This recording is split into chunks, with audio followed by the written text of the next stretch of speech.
All right, to our big story this hour, the man accused of being the Golden State Killer. He'll be back in a courtroom today in California, just a little over an hour from now. Family members of several of the victims will be in that courtroom as well. The last time we saw him, you might recall this, 72-year-old Joseph D'Angelo stood shackled alone in a cage, didn't utter a word to anyone but his lawyer. Prosecutors say D'Angelo terrorized California for decades, raping at least 50 women, murdering at least a dozen people in cases that date back to the 1970s. At first, investigators thought they were chasing multiple suspects, the East Area Rapist, the original Night Stalker, but the method of these attacks was so exact, so meticulous, that led them to realize they were searching for a single man. The HLN series Unmasking a Killer chronicled the hunt. The first word we got of what became known as the original Night Stalker was the murders of Dr. Manning and Dr. Offerman. I made a list of similarities and dissimilarities. There are 14 similarities. How we think the guy got in, that was one thing. How they'd been tied up. I walked away thinking, this is the East Area Rapist. So there were no fingerprints. There were no hair and fiber. You could only connect them through MO. No other way. This killer has evolved. He's been described as being a sexual sadist up in Sacramento. He moves into Goleta, where now he's killing his victims. Into Ventura, he's killing. Then he goes to Orange County, and he changes again. Let's talk about this with Bob Bianchi. He is the former head prosecutor for Morris County in New Jersey. A delight to see your face. We often get to talk on the phone because you're such a busy guy and so in demand, Bob. You know, it's going to be really powerful to see survivors, families, people in the courtroom today. How much of an effect does that have on the jury and the case and the judge, et cetera?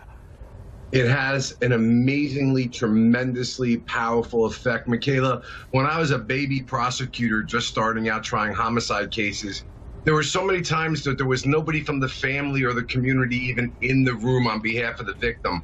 But when I've tried cases where the victim's family is there or friends and they're supporting it, you can literally see the jury turning at certain points and watching how they're responding. As you can imagine, in a brutal homicide or rape case, what you're about to hear with this guy and the overall creepiness of this guy. I've done homicide my whole career. He's a special kind of guy. You can be assured the jury is going to be very, very careful in watching them, and it's going to be very impactful in their decision and the judge's sentencing. We've heard some rumblings, discussion between state's attorneys about maybe possibly moving the case. We know one couple was killed in Sacramento, but beyond that, the cases are in other areas. Do you think a change of venue is likely? It's hard to say. I mean, I would try to use whatever state rules they have there to try to consolidate. At least we can do that in Jersey and in New York. And I'm sure you would be able to do the same in California so that all of them are situated in one location for convenience sake. But, you know, at a certain point in time, you know, they're going to sit down with all the state's attorneys. They're going to make a decision of what they think is tactically best in order to exact as much pain as is possible for this gentleman. Here's a case that has dominated the headlines since the arrest of this suspect. And we know that it captured the attention of California for a long time. You've worked in high-profile cases. How much of that do they have to factor in on how they manage this case, on how the lawyers and the judge handle this trial? With a high-profile case, the number one thing that the prosecutor has to do is keep your eye on the ball. We can all go back to the OJ and see that as one of our first demonstrable public cases where prosecutors were playing more to the court of public opinion than they were the case itself. So from a prosecutor standpoint, when I've had these cases, I would instruct my staff, my detectives, and my witnesses, you just focus on facts and what the law are, and you do an honest and honorable job.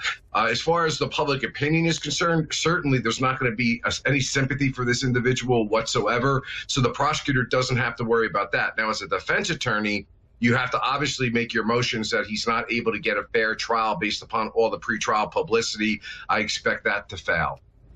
Bob Bianchi, always a delight to speak with you. Thanks for your expertise again. You got it, Michaela. Thank you. So that hearing for Joseph D'Angelo is slated to begin just after 4:30 p.m. Eastern Time, 1:30 out west here. We're going to track the developments for you and bring you any updates.